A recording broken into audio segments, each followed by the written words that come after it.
2 سال تک غزہ میں قتل و غارت ہوتی رہی، گولی چلتی رہی، لوگ مرتے رہے، بھوک سے مرتے رہے، آپ نہیں نکلے، آپ نے کوئی تقریر نہیں کی، کوئی احتجاج نہیں کیا۔ آج جب سب کچھ ٹھیک ہے تو آپ احتجاج کے لیے نکل گئے۔ ایک نیا نقطہ نظر بھی آیا گورنمنٹ کی طرف سے۔ گورنمنٹ نے کہا جناب ہم تو ان سے بڑے مذاکرات کرتے رہے، ان کو سمجھاتے رہے، اور ان کے جو ڈیمانڈز یہ تھے کہ فلاں شخص کو، دہشت گرد کو جیل سے چھوڑ دو۔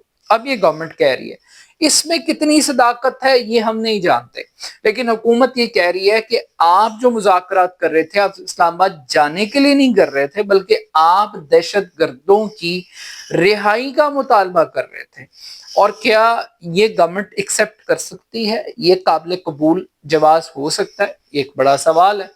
پھر اس کے بعد جو اگلی ایپیسوڈ ہمارے سامنے دیکھنے کو ملی، یعنی اب تو ایسا ہے نا کہ کوئی بھی لانگ مارچ کی کال دے گا تو آپ اس کو بین کر دیں گے۔ یہ اس حکومت کے اوپر بھی ایک تنقید ہے کہ انہیں بڑا شوق ہے جماعتوں کو بین کرنے کا۔ ان کا بس چلے یہ تحریک انصاف کو بین کر دیں، ان کا بس چلے یہ پیپلز پارٹی کو بھی بین کر دیں، ان کا بس چلے یہ اپنے ہر مخالف کے اوپر پابندی لگا دیں۔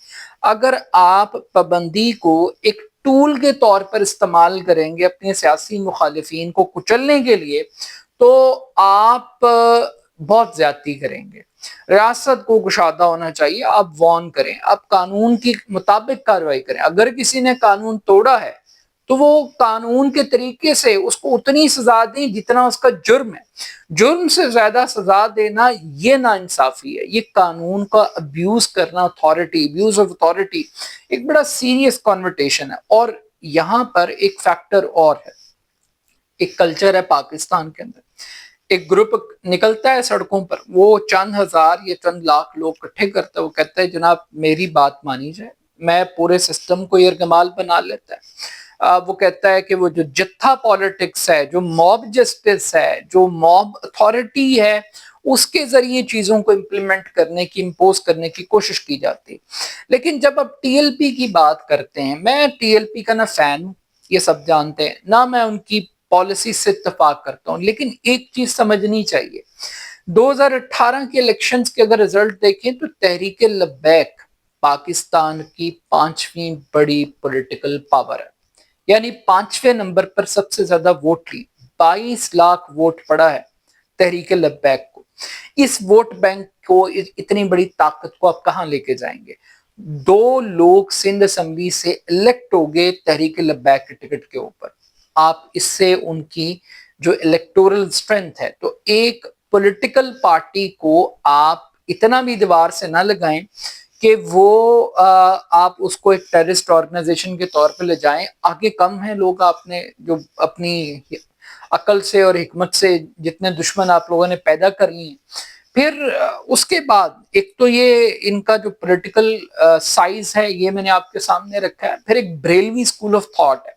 پاکستان ایک بڑا سینسٹیو ملک ہے، پاکستان کے اندر جو ڈویژن ہے ریلیجن کی بنیاد پہ، فرقے کی بنیاد پر، وہ بڑی سینسٹیو ہے۔ پاکستان میں جو بڑی میجورٹی ہے وہ بریلوی اسکول آف تھاٹ سے، اہل سنت والجماعت سے تعلق رکھتی ہے۔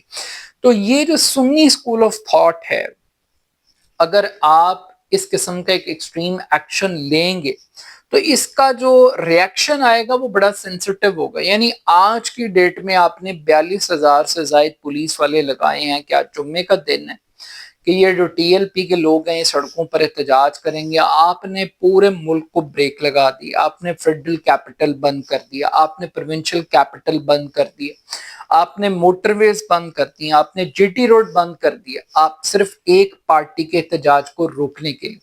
اور یہاں پر بھی ایک ڈویژن ہے کہ ایک طرف Tehreek Insaf T L P کی حمایت کر رہی ہے اور وہ بھی احتجاج میں شامل ہے، اور دوسری طرف ریاست ہے اور حکومت ہے اور باقی لوگ ہیں وہ دوسری طرف کھڑے ہوئے ہیں۔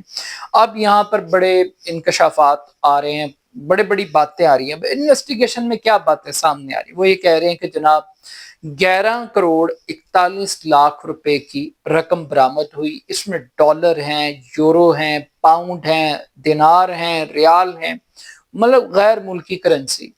اب یہ جو 11 کروڑ روپے کی 41 لاکھ روپے کی رقم ہے، کیا یہ اتنی بڑی رقم ہے کہ ہم کہیں کہ یہ منی لانڈرنگ ہے، یا ہم یہ کہیں کہ یہ ٹیرر فائنینسنگ کی مد میں یہ رقم آئی ہے، یہ بڑا سوال ہے، کیونکہ ہم یہ جانتے ہیں کہ پاکستان میں جو مذہبی طبقہ ہے اس کو نذرانے ملتے ہیں، سیاسی گدیاں ہیں یہاں پہ، ان کو ڈونیشنز ملتی ہیں، فنڈز ملتے ہیں، اور یہ تو بڑا غریب مولوی نکلا ہے بیچارہ جس کی جیب سے 11 کروڑ روپیہ نکلا ہے، تو یہ تو بڑی بڑی گدیاں ہیں، بڑے بڑے سیاستدان ہیں، آپ ان کے بھی گھروں پہ کبھی ریڈ کر کے دیکھیں، شاید آپ کو 11 ارب سے اوپر کی رقمیں ملیں گی۔ 11 کروڑ تو کچھ بھی نہیں ہے، یہاں تو مالٹون میں پلاٹ نہیں آتا 11 کروڑ روپے کا کنال کا، تو وہ بھی مہنگا ہے۔ تو یہ ایک بات ہے۔ پھر اس کے بعد تحفے تحائف کی بھی بات کی گئی، سب کچھ کیا گیا۔ پھر اس کے بعد ایک اور نقطہ نظر آیا کہ جناب یہ جو نو گو ایریا بنایا ہوا، یہ بڑا ایک خطرناک نقطہ ہے کہ جو پراپرٹی بک رہی ہے وہ تحریک لبیک خرید رہی ہے اپنے مرکز کے گرد، اور وہاں پہ لا کے لوگوں کو آباد کیا جا رہا ہے۔ اب یہ ایک دن میں تو نہیں ہوا، اگر یہ لانگ مارچ نہ کرتی تو کیا ریاست ایکشن نہ لیتی؟ ریاست کو تو اس چیز کو پہلے سوچنا چاہیے کہ یار یہ کوئی نو گو ایریا بن رہا ہے تو کیوں بن رہا ہے، اس کو روکا کیوں نہیں گیا، یعنی بننے کیوں دیا گیا؟